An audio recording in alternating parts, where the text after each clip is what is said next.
In today's video, we are going to be discussing enzymes. Basically, we have to discuss the models of enzyme action. कि enzyme जो action perform कर रहा है, तो उसको explain करने के लिए जो models propose किए गए थे, उनको हम discuss करेंगे. Two of these models are lock and key model and the induced fit model. Firstly, we will discuss the lock and key model.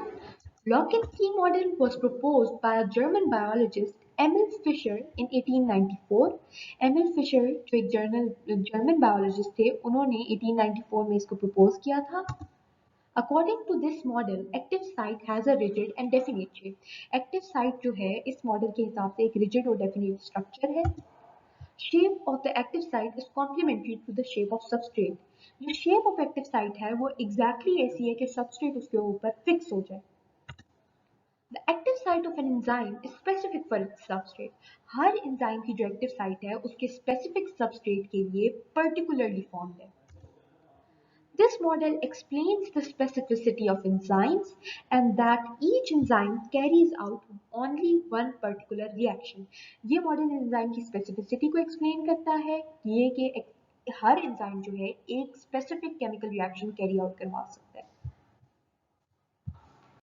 Lock and key model के फर्दर फीचर्स डिस्कस करें तो regulatory enzymes work according to this model.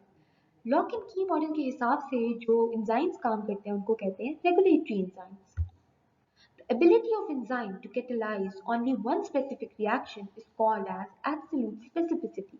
Absolute specificity क्या है कि enzyme एक specific reaction को catalyze कर सकता है.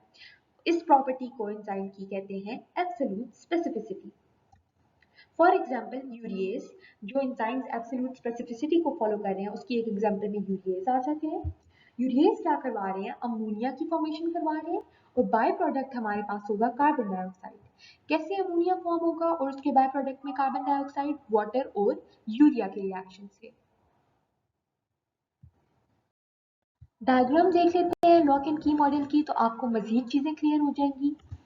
लॉक एंड की मॉडल में जो की हम प्रपोज कर रहे हैं वो बेसिकली सबस्ट्रेट है और जो लॉक है वो एंजाइम है. ये देखिए ये लॉक एंड की कॉम्प्लेक्स बन गया, एंजाइम सबस्ट्रेट कॉम्प्लेक्स बन गया.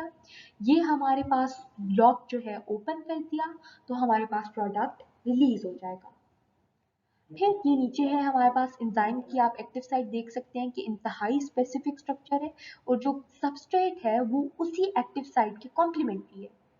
ये बिल्कुल इसमें आके फिक्स्ड होके अटैच हो जाता है. जैसे हर लॉक के लिए एक स्पेसिफिक की होती है वैसे हर एंजाइम एक स्पेसिफिक सबस्ट्रेट पे बाइंड कर रहा है. This is the significance of the name of this model. Last में आप देख सकते हैं कि एंजाइम जो है इन प्रोडक्ट्स को रिलीज कर देता है. तो ये हमारे पास लॉक एंड की मॉडल की पिक्टोरियल रिप्रेजेंटेशन थी. The next model is the induced fit model. Induced fit model was proposed by Daniel Koshland in 1959. Daniel Koshland हमारे पास अमेरिकन साइंटिस्ट थे. The active site of an enzyme is a flexible structure. ये model कहता है कि enzyme की जो active site है वो एक रिजिड स्ट्रक्चर नहीं है बल्कि वो एक फ्लेक्सिबल स्ट्रक्चर है. The amino acids which make the active site of the substrate are molded into precise shape, which allows enzyme to function more effectively. Enzyme इस मॉडल के अकॉर्डिंग ज़्यादा इफेक्टिवली फंक्शन कर सकता है. क्यों ज़्यादा इफेक्टिवली फंक्शन कर सकता है? क्योंकि जो अमाइनो एसिड्स एक्टिव साइट को बना रहे हैं वो प्रिसाइज शेप के अंदर मोल्ड हो सकते हैं according to the substrate. A change is induced in the shape of the active site that causes conversion of substrate into products. जब हमारे पास सबस्ट्रेट अटैच करेगा तो एक्टिव साइट की शेप में एक चेंज इंड्यूस होगा. ये चेंज कॉज करेगा conversion of substrate into products. ये बात इंपॉर्टेंट है कि which change causes the substrate conversion into product. तो change induced in the shape of active site. Induced fit model के आगे फर्दर डिस्कशन करें तो हम कहते हैं कि the flexibility of active site allows more than one type of substrate to bind to the active site and be catalyzed. Active site की जो फ्लेक्सिबिलिटी है वो एक से ज्यादा सबस्ट्रेट को अलाउ करती है कि वो बाइंड कर सके एक्टिव साइट के साथ और कैटलाइज हो सके. This increases the efficiency of enzymes. इसकी वजह से एंजाइम्स की एफिशिएंसी इंक्रीज कर जाती है. Active site regains its shape after the reaction. जब रिएक्शन हमारे पास एक दफा कंप्लीट हो गया है तो एक्टिव साइट अपनी ओरिजिनल शेप के अंदर वापस आ जाता है. Non-regulatory or allosteric enzymes follow this model. Non-regulatory enzymes या allosteric enzymes इस मॉडल को फॉलो कर रहे हैं. एग्जाम्पल जो है इस एंजाइम्स की, जो एलोस्टेरिक एंजाइम्स है या नॉन रेगुलेटरी एंजाइम्स है, वो है कार्बोनिक एनहाइड्रेज.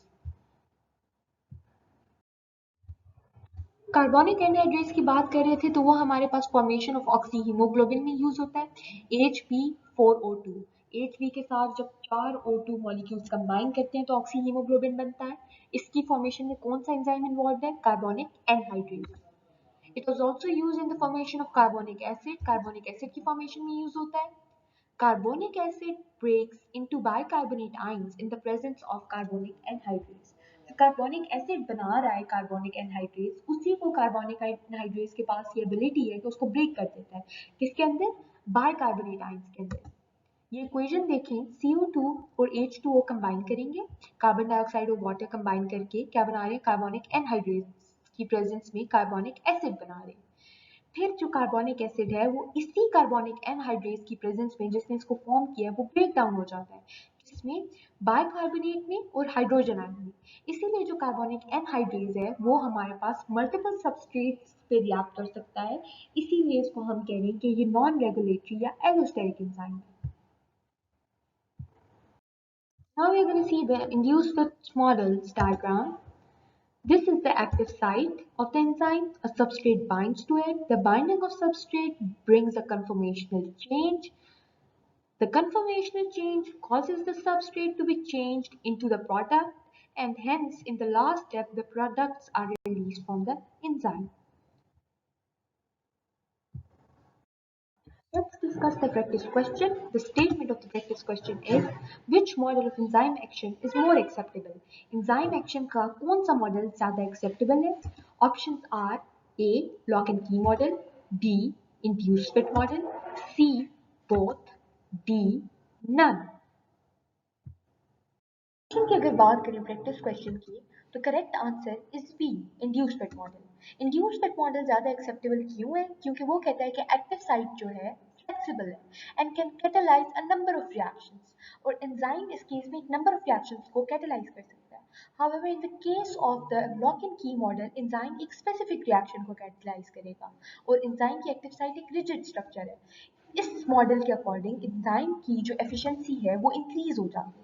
इस वजह से this model is more widely accepted. Hope today's lecture is clear. Thank you very much.